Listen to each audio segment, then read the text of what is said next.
Hey guys, great to see you, Joe here, and welcome to another video.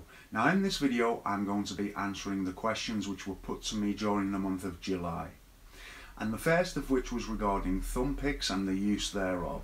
Now it's not something that I've had extensive experience of.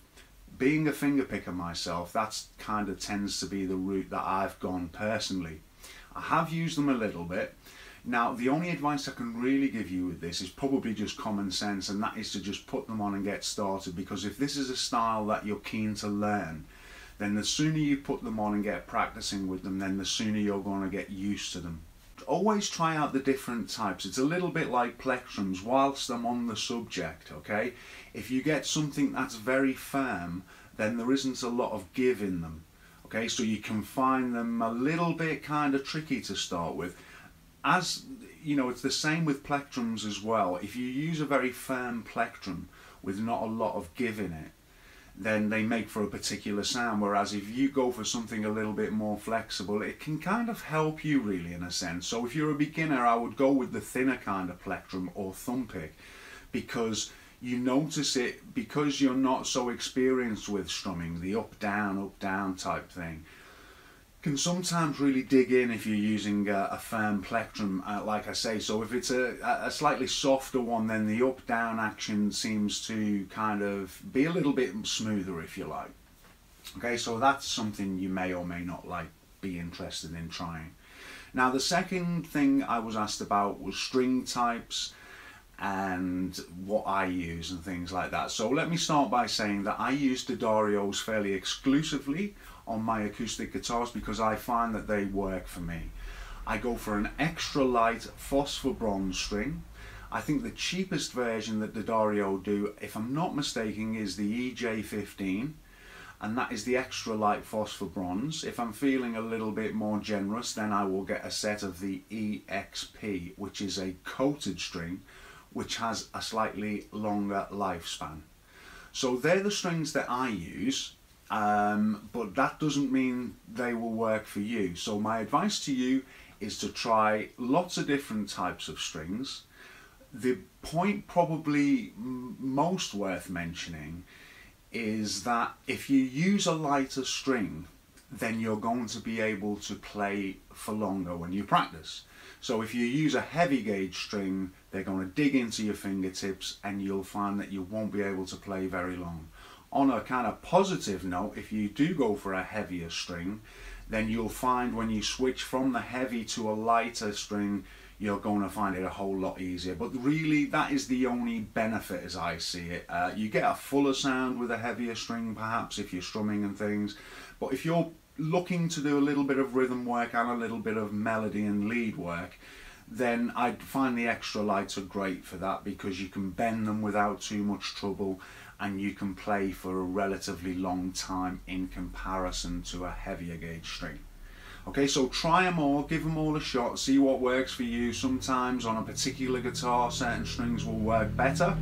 So as I say, there's nothing like trying these things and finding out for yourself.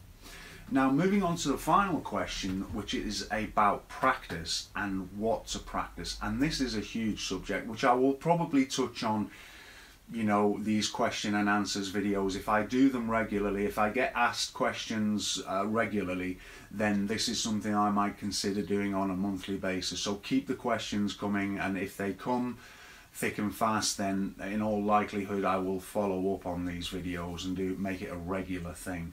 Okay, so back to practice. Now it's a very, very big subject, but something that's you need to bear in mind is that when you're learning yourself and you're learning via YouTube or, you know, the internet or something like that, obviously you don't have a teacher, you have me or you have somebody else who's shown you how to do things.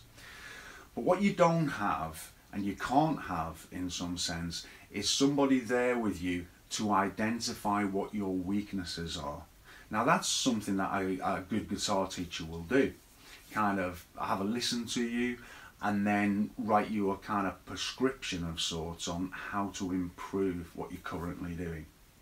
So given that you don't have that, you need to take on that role yourself, and you can do that by recording yourself.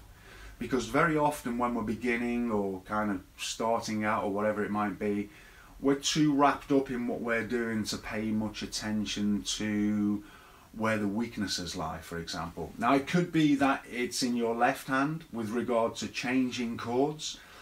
So when you listen back, you'll hear if those chord changes are, you know, as smooth as they might be. And if they're not, then dedicate a little bit of time to just changing between chords. Okay, now a good thing that you can do when it comes, if you want to improve your chord changing, is to have a metronome counting 1, 2, 3, 4. Just going round and round at a tempo that you can manage, okay? A tempo whereby you're not going to struggle too much. And then the next thing you do is you play a chord on the 1 of every beat, of every count, as it were.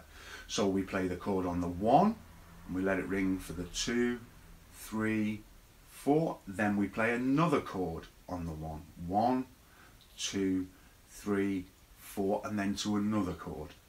So this is how we start. Now once we can do that comfortably, we may start playing chords after every 2 beats. So that would be on the 1 and the 3. So we play chord on the 1, 2, 3, change, 4, and 1, change. And then you progress. So you can do it on each count. So you could change on the 1, the 2, the 3, the 4. So that's just a simple idea to help you with your chord changes.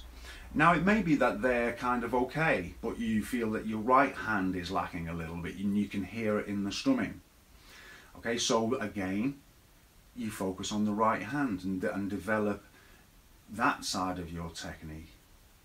It could be that when you listen back, you feel the timing drifting in and out and in and out. And again, a metronome is your best friend in this situation. So you're looking to play along with a metronome. It doesn't feel very musical to start with, but it's something that you need to get accustomed to because it will help you no end, yeah? So try playing along with a metronome. It will pull your timing together and make you sound a whole lot better. Now, another thing that you can practice, and which is very often overlooked, is to try and take on a little bit of theory. And I don't mean anything scary by that. I mean very basic things. So you need to know the names of the chords that you're playing. You need to know the names of the open strings. Ideally, you need to know the names of all the notes right across the fingerboard. But again, we don't do this in one sitting. We break it down into very manageable little parts. So we may just look, for example, at the first fret and what the notes are on every string when we fret on the first fret. Okay? So we're looking to develop this theory so we can understand fully what we're doing, and it will help us with, you know, which chords are in which keys and all these type of things. So anything that you're interested in knowing about, then you can Google it and all this type of stuff and look into it a little bit more and research it.